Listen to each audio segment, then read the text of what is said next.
Parce que j'étais en plein dans le dossier Glencore quand Paul Maël m'appelle.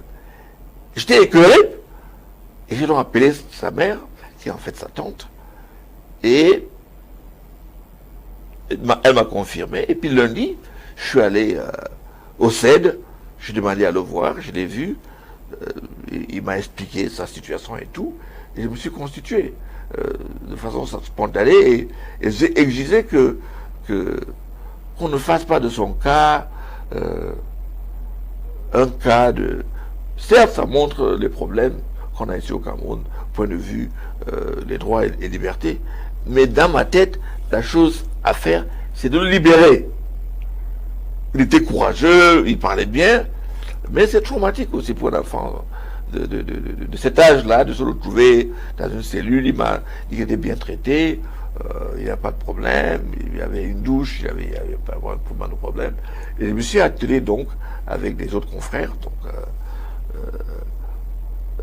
du collectif, je crois, SOP, ouais, à assurer qu'on pouvait le faire sortir. Et ça, on a réussi. On a réussi. Il fallait beaucoup de tact. Et je pense que ça a marché. Est-ce que ça n'expose pas le cas Junior Ngombe, le niveau de fébrilité de ceux qui nous gouvernent actuellement, de manière à vouloir systématiquement interpeller les gens, restreindre les libertés? Vous qui êtes un homme de droit, est-ce que vous interrogez aussi de savoir pourquoi on en arrive là au moment où on clame l'état de droit et l'état démocratique au Cameroun? Je vais vous répondre en trois parties. Première partie, ça va être au centre bizarre. Ces incidents m'attristent et me réjouissent. Me réjouissent dans la confirmation du fait que les gens ont peur. Il y a des gens au Cameroun qui ont peur de la suite. Et ça, c'est bien. Ça veut dire que les gens commencent à respecter, à avoir peur du peuple. Quand vous prenez un enfant de 22, 23 ans, il faut seulement avouer que vous avez peur. Vous avez peur. Et on a maintenant au Cameroun quelque chose qu'on n'a jamais vu.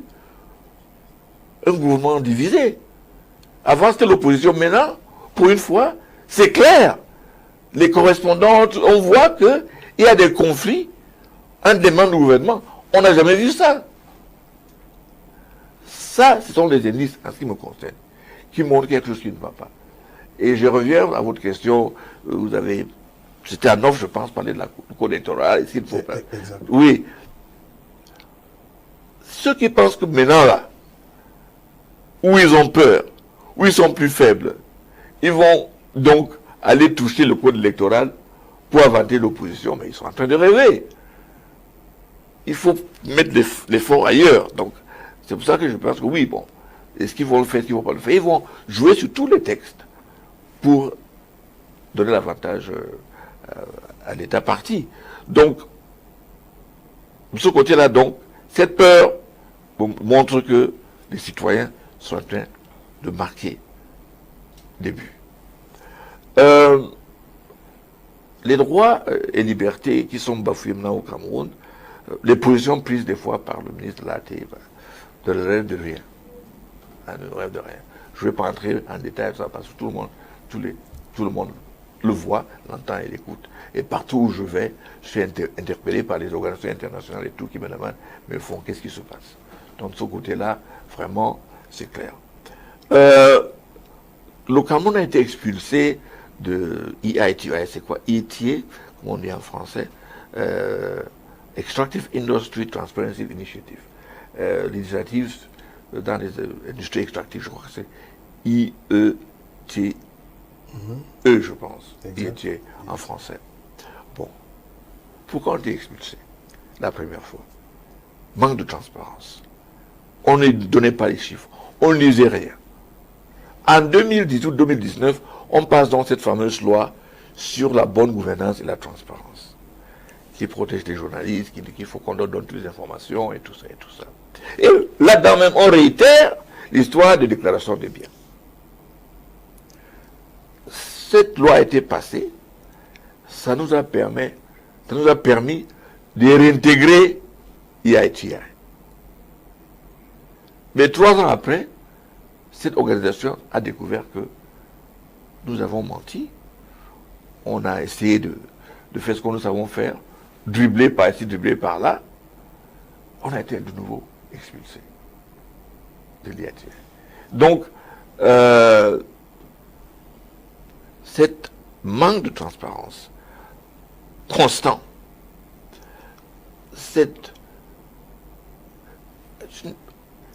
la Cour des comptes, la Chambre des comptes, sort un rapport, dit exactement ce qui ne va pas. Ce que ça donne. Covid qui. Alors, vraiment, les routes, les histoires des ponts métalliques, partout où vous regardez, l'histoire des mines. Je causais avec le ministre Issa Chiroma, qui était parti en visite à Berthoud. Il y a cette nouvelle disposition qui dit qu'il faut que les étrangers qui ont des contrats ici payent.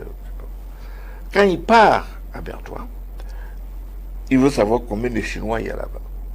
On lui disait même pas 20 et tout. Mais il découvre qu'il y en a au moins 1000. La plupart répondent à différents comptes du régime dans des mines qu'ils sont en train de gérer. Et je parlais avec le ministre, il était vraiment triste et désolé. Moi, ça m'a quand même rassuré qu'il avait cette réaction-là. Donc, pour revenir à votre question. Pourquoi clamer un État démocratique au Cameroun et un État de droit avec toutes ces entorses aujourd'hui à la liberté et même à la gouvernance globalement pour dire ça? Ça, c'est une très bonne question. Et c'est ça vraiment ce que je dis à tout le monde. Et tant qu'on ne recommence pas sur les bonnes bases, c'est un jour de marcher parce qu'à Ijou, on avait les mêmes textes, mais que vous vouliez ou non, qu'est-ce qu'il a accumulé combien? Qu'est-ce qu'il a eu combien? On a fouillé partout. Qu'est-ce que le gars avait? Et ça, c'est quasiment la même chose avec les politiciens de l'heure. Prenez Assalé. Prenez, je sais pas, n'importe qui. Prenez Mabaya Jean. Prenez Maringobo Marcel. Prenez Augustin Gomjoa. Prenez John Goufoncha. Prenez. Tous ces gens-là étaient des patriotes. Étaient des patriotes. Aujourd'hui, il y a des gens à Yaoundé qui ont 30, 40 villas. 12 ans, n'est-ce pas, de gouvernement. Mais c'est extraordinaire, personne ne leur pose des questions. Et ils narguent les autres citoyens. Donc, il faut repartir à zéro. Vous avez vu, le président sénégalais a déclaré, c'est bien. Oui. Il faut qu'on puisse le faire. Il a fait quelque chose que moi j'ai admiré, j'ai toujours pensé, qu'on ne mette pas les photos. Ces effigies dans oui, justement. Vous partez dans mon bureau, vous ne verrez pas la photo du président. Mais à la fondation en bas, qui est une place publique, il y a bien la photo. Mais dans mon bureau, si vous en avez dans mon bureau à Yaoundé, vous verrez mon père en tenue de scout. Bon, mais voilà, j'avais des entretiens avec certains commissaires de police dans un dossier. Et mais il dit que monsieur le bâtonnier, mais on ne voit pas la photo du chef ici. Je dis, mais écoute, ici, là, il n'y a qu'un seul chef, c'est moi. J'ai pris la photo que je veux. Donc, voilà, c'est quasiment...